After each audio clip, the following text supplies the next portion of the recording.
రా కదలిరా ఒక పిలుపు, 2 రోజుల సమయం. పల్నాడు నలుమూలల నుంచి కూడా పెద్ద ఎత్తున ఈరోజు దాచేపల్లిలో వీరందరూ కదిలి ఇక్కడ రావడం జరిగింది. ఇక్కడికి వచ్చిన ప్రతి ఒక్కరికి కూడా పేరు పేరున హృదయపూర్వక నమస్కారం తెలియజేసుకుంటా ఉన్నాను. వేదిక పైన ఉన్న పెద్దలు, టీడీపీ అధ్యక్షులు నారా చంద్రబాబు నాయుడు గారికి, వేదిక పైన ఉన్న టీడీపీ నాయకులకు, జనసేన నాయకులకు, ప్రతి ఒక్కరికి కూడా పేరు పేరున హృదయపూర్వక నమస్కారం తెలియజేసుకుంటా ఉన్నాను. 50 రోజులున్నాయి ఎలక్షన్స్కి. ఈ 50 రోజుల్లో ఈ ఎలక్షన్స్కి అందరం కూడా సన్నద్ధం కావాలి. కానీ మీ అందరికీ చెప్పేది ఒకటే, ఈ ఎలక్షన్స్ ఏదో 2 కుటుంబాల మధ్య కలహం కాదు. ఈ 2024 ఎలక్షను 2 కులాల మధ్య, 2 వర్గాల మధ్య పొట్లాట కాదు. ఈ 2024 ఎలక్షను వారు చెప్తున్నట్టు క్లాస్ వారు, పేదవాడికి ఉన్నవాడికి అని చెప్తా ఉన్నారు. అది కూడా కాదు. పల్నాడులో ఈసారి ఈ ఎలక్షను ఈ ప్రాంత ప్రజల సమస్యల గురించి, ఈ ప్రాంత ప్రజల బాధల గురించి, ఈ పల్నాడు ప్రాంత ప్రాజెక్టుల గురించి ఈ 2024 ఎలక్షన్ జరగబోతా ఉంది.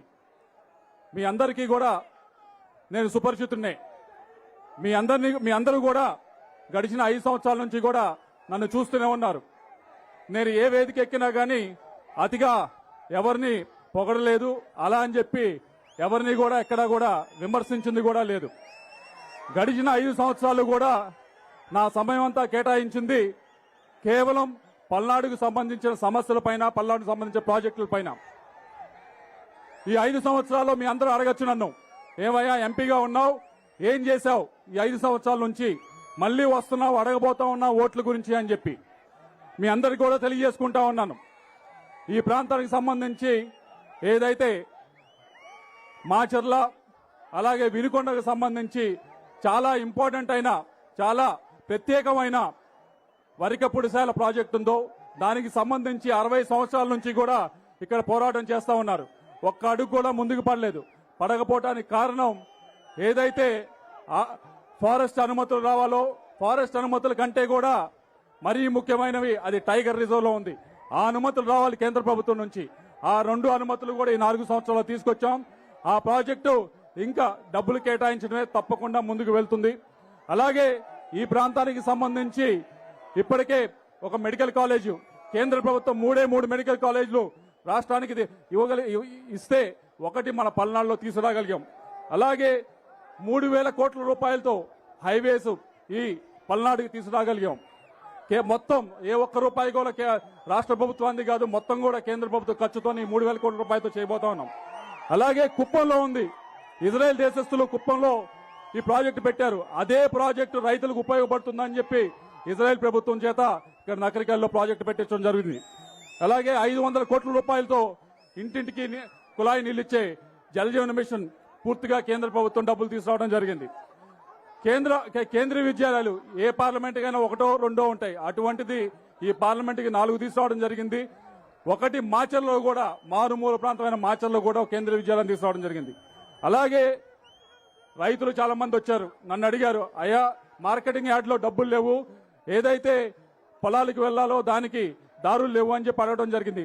మార్కెటింగ్ యార్డ్లో డబ్బులు లేకపోతే వదిలేయండి, మీరు నేను కలిసి చేద్దామని చెప్పి 400 కిలోమీటర్ల రోడ్లు, పొలాలకు వెళ్లే దారులు, ₹1 గవర్నమెంట్ నుంచి తీసుకోకుండా 400 కిలోమీటర్ల రోడ్లు వేయగలిగాం ఈ 4 సంవత్సరాల్లో కూడా.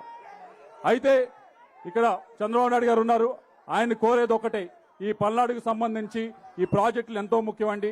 ముఖ్యంగా మొట్టమొదటిది వరికపుడిశాల, దానికి అన్ని పర్మిషన్స్ వచ్చినాయి.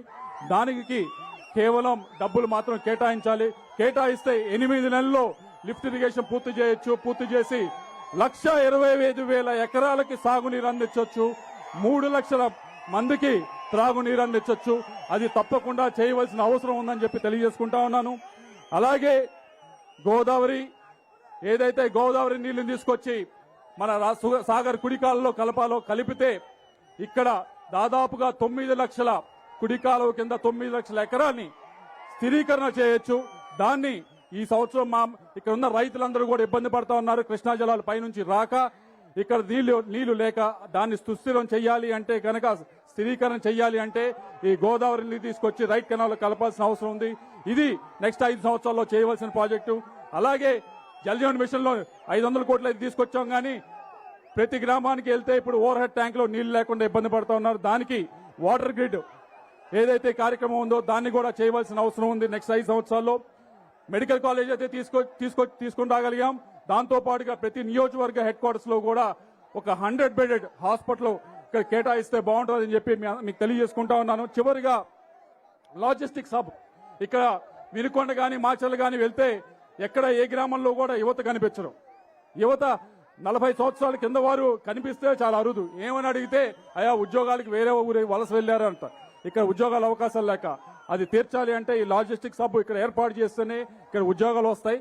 అది మీరు చేయాలని చెప్పి కోరుకుంటూ చివరిగా ఒకటి ఈ ప్రాంతానికి ఈ జిల్లాకి మరీ ముఖ్యమైనది అమరావతి రాజధాని ఏదైతే ఉందో అది తప్పకుండా ముందుకు తీసుకువెళ్ళాలి. తీసుకువెళ్తే ఇక్కడ ప్రతి ఒక్కరికి కూడా పరోక్షంగా అమరావతి రాజధానితో పరోక్షంగా ప్రతి ఒక్కరికి కూడా ఉపయోగం ఉంటుంది అని చెప్పి మీకు తెలియజేసుకుంటూ అది ముందుకు తీసుకువెళ్లాలని మేము ప్రార్థిస్తూ చివరిగా ఒకటే కోరేది, మీరందరూ కూడా ఎంతో అభిమానంతో ఇక్కడికి వచ్చారు. వచ్చిన ప్రతి ఒక్కరికి కూడా ధన్యవాదాలు తెలియజేసుకుంటా ఉన్నాను. మీరు ఏ అభిమానంతో ఏ ప్రేమతో ఇక్కడికి వచ్చారో అదే ప్రేమని కొనసాగించాలని చెప్పి మమ్మల్ని ఆశీర్వదించాలని చెప్పి వచ్చే ఎలక్షన్లో 2024 ఎలక్షన్లో పెద్ద ఎత్తున మీరందరూ ముందుకు వచ్చి మమ్మల్ని ఆస్వాదించాలని చెప్పి మనస్ఫూర్తిగా కోరుకుంటూ నాకు ఈ అవకాశం ప్రసాదించిన ప్రతి ఒక్కరికి కూడా ధన్యవాదాలు సెలవు తీసుకుంటా ఉన్నాను.